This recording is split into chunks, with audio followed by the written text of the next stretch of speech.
God only knows what you've been through. God only knows what they say about you. God only knows how it's killing you. But there's a kind of love that God only knows. God only knows what you've been through. God only knows what they say about you. But God only knows the real you. There's a kind of love that God only knows.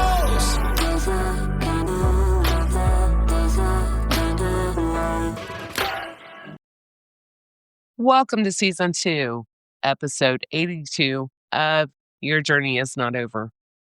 My name is Tanya Pearson Randolph. This is my own personal journey, and the expressions and opinions are of my own. I own all the rights to my personal journey, and to Your Journey Is Not Over. Neither are to be used, copied, or edited in any way without my consent. Never in a million years did I ever imagine that I would have to write and record an episode like this one. But the story needs to be told. Well, to start out with, I canceled last week, as I posted, due to unforeseen circumstances. At that time I posted that, I was talking about the unforeseen circumstances being that I had a really bad case of the flu. I had the episode wrote, just no energy at all to record it. It's only the second time in 2 seasons, too. Well, seconds after I posted that, I got a message from whom I call my son, stating that my oldest daughter was in jail. Total shock, total nightmare, total disbelief. This child, my oldest, that I had under horrible circumstances. I followed generational cycles myself, but would soon after her birth set on a one-track course to redirect my life, and without even knowing it at that time, I was breaking cycles, generational cycles. Becoming a mom and wanting better for my child than what I had ever had was my only focus. So again, my oldest. She's always played by the rules, straight-laced, driven as far as her love of God, her education, her sports, her jobs, her parenting. Never into drugs. Just so driven to have a good life for herself and later her autistic son. But yes, straight-laced to the point that her dad and I had many discussions when she was younger, that she might join the nunship, become a nun when she grew up. She went to St. Lawrence, to the private Catholic school, and enjoyed it every minute. And Wednesday, of course, is the day of Mass. She would be so excited. Most kids didn't like the crossbow that is required with the uniform for Mass, but she loved it. Maintained drug-free all the way through high school and through college. Graduated from Ball State University with a bachelor's degree in journalism. All the while working 2 jobs and as a single mom, too. Bought her and my grandson a beautiful home in one of the best neighborhoods in our city, Muncie, Indiana. She always has been very self-sufficient and worked hard to provide a beautiful home for my grandson. So to wake up to this news last Tuesday morning was again like the Twilight Zone for me. Shocked, devastated, in complete disbelief. And then to find out what she was arrested for was even more shocking. She was charged with 2 counts of attempted murder and resisting law enforcement. How in God's name could this be? As her mother, and knowing that my daughter, in her right mind, would never hurt anyone. Never. She's never been physical. Well, she and I got jumped in my front yard April 9th, 2024. And I will soon be covering and telling all about this horrible nightmare that actually began 5 years ago. Police report documented too. And then escalated to an unbelievable level just 3 short weeks after my husband passed away. The devil came hard at my family at a time my family was in great loss and grief too. Now back to my child, still drug-free, and was bullied, assaulted, stalked, followed, relentless. Smear campaign done on my daughter. Humiliation tactics. You name it, it's been done. And all this has went on nonstop for 2.5 years straight. Damn near every day. And my daughter, being a single mom, always had my autistic grandson with her. And all of this was traumatizing for them both. But as a mother, she was rendered helpless to defend her or her child.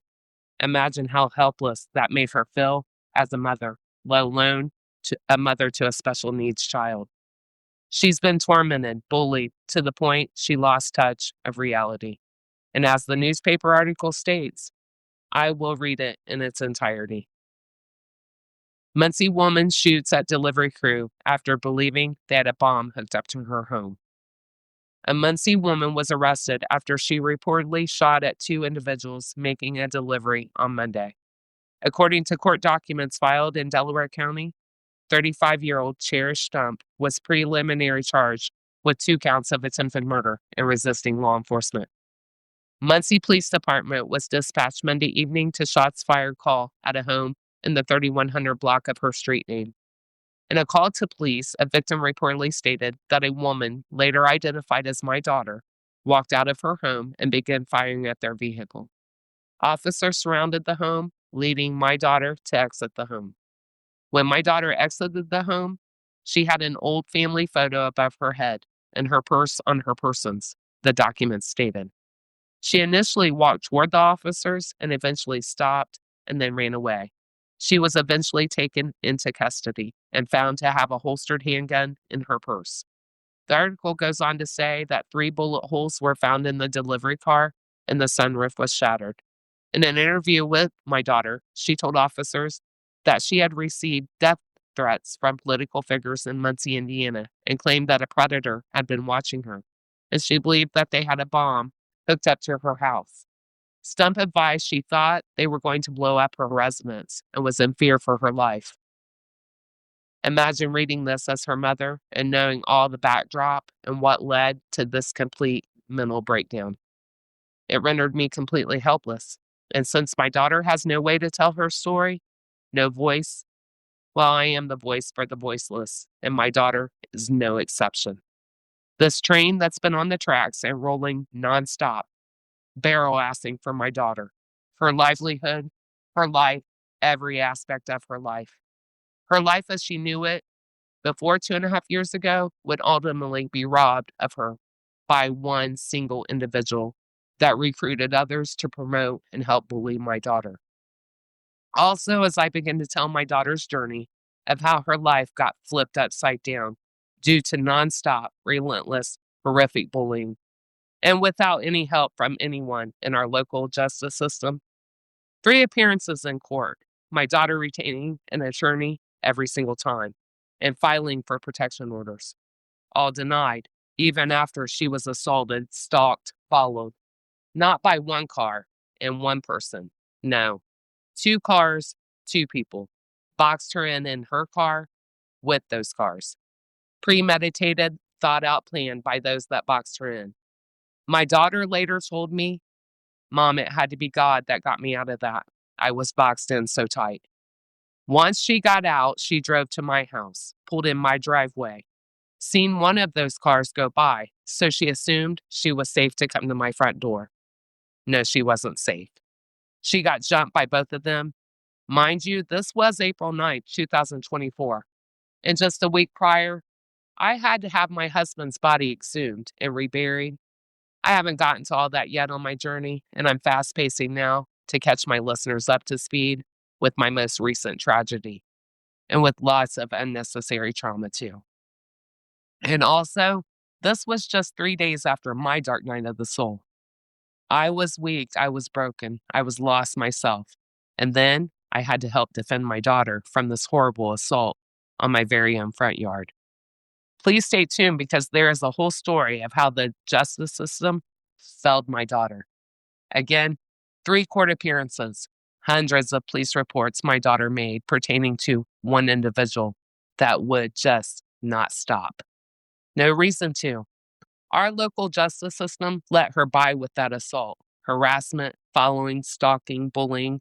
So why would she stop? It intensified. Once you can get by with a premeditated, calculating, planned out attack, well, this individual knew at that time she could get by with anything, and she did.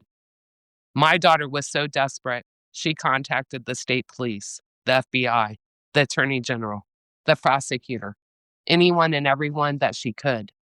She was desperate, and no one, and I mean no one, in our local justice system help my daughter in any way, as you will soon hear in future episodes. And you will hear how the one individual, this bully, got laser focused on destroying my daughter's life that my daughter worked so hard to obtain and maintain, and how it consumed my daughter's entire life and rendered her helpless in every way, even financially. Completely destroyed my daughter and every aspect of her life. Isn't that the whole intent with all bullies, though? To destroy others. So much more to come, and yes, I am known to clear the air, even with my own children, in every aspect of my life. As I have said from season 1, episode 1 of my podcast, I will be open and honest and face all the trauma and the topics head on. This part of my journey will be no exception. Because of the relentless bullying that my daughter could not get under control legally, it consumed, destroyed, shattered her and my autistic grandson's life. People need to know that someone does not lose concept or lose touch of reality overnight. No, it took 2.5 years, every second of every single day. I don't think this bully even took holidays off. 2.5 years to push, prod, goat my daughter into losing her sanity, her life. And as most bully victims do, sadly. Statistics are high. The leading cause of suicide of our youth is because of bullying. And I truly believe, my own personal belief, my daughter very well could have been one of those statistics. But I think personally, her love of God and her love of her son saved my daughter and my grandson their lives. My daughter can never hurt nor kill anyone, let alone her baby that she loves more than anything. I do want to send out prayers to the delivery drivers, and I am so grateful that no one was hurt or even worse, killed. It's sad that those innocent people had to be traumatized, scared to death, I'm sure. And even sadder to know that this whole nightmare should have never been allowed legally to ever get to that point. This whole thing was preventable, avoidable, could have been stopped 2.5 years ago. And with the right justice system, it should have been stopped. As I have said, the city I was born in and then raised in, Muncie, Indiana, has allowed a lot of unjust and illegal things to take place against me. A false PO filed and granted. Judge who signed was my divorce attorney that I fired years prior. My mother's illegal cremation. Me being assaulted along with my daughter. There are pictures on my personal Facebook too. And never, no justice for me. And now my daughter. Well, as I've said, the good old boy system, laws sway like the wind in good old Muncie, Indiana. Please pray for my daughter and my autistic grandson. They need all the prayers that they can get right now. This does conclude my podcast for today. Please join me Thursday, listen in, and always remember, your journey is not over. God bless. God only knows what you've been through. God only knows what they say about you. God only knows how it's killing you. But there's a kind of love that God only knows. God only knows what you've been